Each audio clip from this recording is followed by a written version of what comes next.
Shashi TV. हरे Krishna. Shashi TV में आपका स्वागत है। आज मैं आपके सामने प्रस्तुत करने आई हूँ अपनी नई वीडियो सीरीज़ जिसका नाम रखा गया है in search of Lord Krishna. इसमें हम भगवत गीता के महात्म्य को समझने का प्रयास करेंगे। गीता के सभी अध्यायों को एक एक करके आपके सामने एपिसोड्स में हम प्रस्तुत करेंगे और उसके महात्म्य को भी समझने का प्रयास करेंगे। तो चलिए शुरू करते हैं इसकी पृष्ठभूमि समझने से। महाभारत में वर्तमान कलयुग तक की घटनाओं का विवरण मिलता है। इसी युग के आरंभ में आज से लगभग 5000 वर्ष पूर्व भगवान श्री कृष्ण ने अपने मित्र तथा भक्त अर्जुन को भगवत गीता सुनाई थी। उनकी ये वार्ता, जो मानव इतिहास की सबसे महान दार्शनिक तथा धार्मिक वार्ता है, उस महायुद्ध के शुभारंभ के पूर्व हुई जो धृतराष्ट्र के 100 पुत्रों तथा उनके चचेरे भाई पांडवों के मध्य होने वाला था। धृतराष्ट्र तथा पांडु भाई थे जिनका जन्म कुरुवंश में हुआ था और राजा भरत के वंशज थे, जिनके नाम पर ही इसका युद्ध का नाम महाभारत पड़ा। चूंकि बड़ा भाई धृतराष्ट्र जन्म से ही अंधा था, अतएव राज सिंहासन उसे ना मिलकर पांडु को मिला। पांडु की मृत्यु बहुत ही कम आयु में हो गई, अतएव उसके 5 पुत्र युधिष्ठिर, भीम, अर्जुन, नकुल तथा सहदेव धृतराष्ट्र की ही देखरेख में रख दिए गए।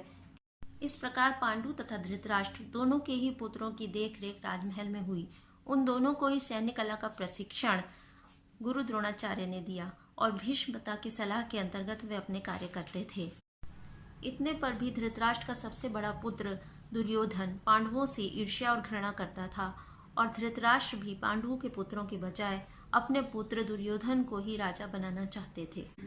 इस तरह धृतराष्ट्र के परामर्श से दुर्योधन ने पांडु के युवा पुत्रों को जान से मार डालने का प्रयत्न किया और षड्यंत्र रचा। 5 पांडव अपने चाचा विदुर तथा अपने ममेरे भाई कृष्ण के संरक्षण में रहने के कारण अपने प्राणों की रक्षा करते रहे। कृष्ण कोई सामान्य व्यक्ति नहीं थे, अपितु साक्षात परम ईश्वर हैं, जिन्होंने इस धराधाम में अवतार लिया था और एक राजकुमार की भूमिका अदा कर रहे थे। वे पांडु की पत्नी कुंती या पृथा के भतीजे थे। इस तरह संबंधी के रूप में तथा धर्म के पालक होने के कारण वे पांडु पुत्रों का पक्ष लेते रहे और उनकी रक्षा करते रहे। किंतु अंततः चतुर दुर्योधन ने पांडवों को जुआ खेलने का न्योता भेजा और उस स्पर्धा में दुर्योधन तथा उसके भाई पांडवों और उनके भाइयों से विजयी हुए। जुए में हार जाने के कारण पांडवों को अपने राज्य से हाथ धोना पड़ा और 13 वर्ष के लिए वनवास को जाना पड़ा। जब वे वनवास से वापस लौटे तो उन्होंने दुर्योधन से अपना राज्य वापस मांगा, किंतु दुर्योधन ने उन्हें राज्य देने से इनकार कर दिया।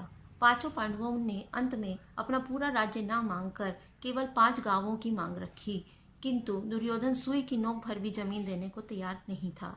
इसीलिए पांडवों को सहनशील बने रहने के बावजूद जब कुछ न मिला तो युद्ध करना अवश्यम भावी हो गया। अभी तक तो पांडव सहनशील बने हुए थे। विश्व भर के राजकुमारों में से कुछ धृतराष्ट्र के पुत्रों के पक्ष में थे तो कुछ पांडवों के पक्ष में थे। उस समय कृष्ण पांडु पुत्रों के संदेशवाहक बनकर शांति की याचना के लिए धृतराष्ट्र के दरबार में गए। जब उनकी याचना अस्वीकृत हो गई तो युद्ध निश्चित था। अत्यंत सच्चरित्र 5 पांडवों ने कृष्ण को भगवान के रूप में पहचान लिया था, किंतु धृतराष्ट्र के पुत्र दुष्ट पुत्र उन्हें नहीं समझ पाए थे। फिर भी कृष्ण ने विपक्षियों की इच्छा अनुसार ही युद्ध में सम्मिलित होने का प्रस्ताव रखा। ईश्वर के रूप में वे युद्ध नहीं कर सकते थे, किंतु जो भी उनकी सेना का उपयोग करना चाहे कर सकता था। राजनीति में कुशल दुर्योधन ने कृष्ण की सेना झपट ली, जबकि पांडवों ने कृष्ण को लिया। इस प्रकार कृष्ण अर्जुन के सारथी बने और उन्होंने उस सुप्रसिद्ध धनुर्धर का रथ हाँकना स्वीकार किया। इस तरह हम उस बिंदु तक पहुंच जाते हैं जहां से भगवत गीता का शुभारंभ हो जाता है।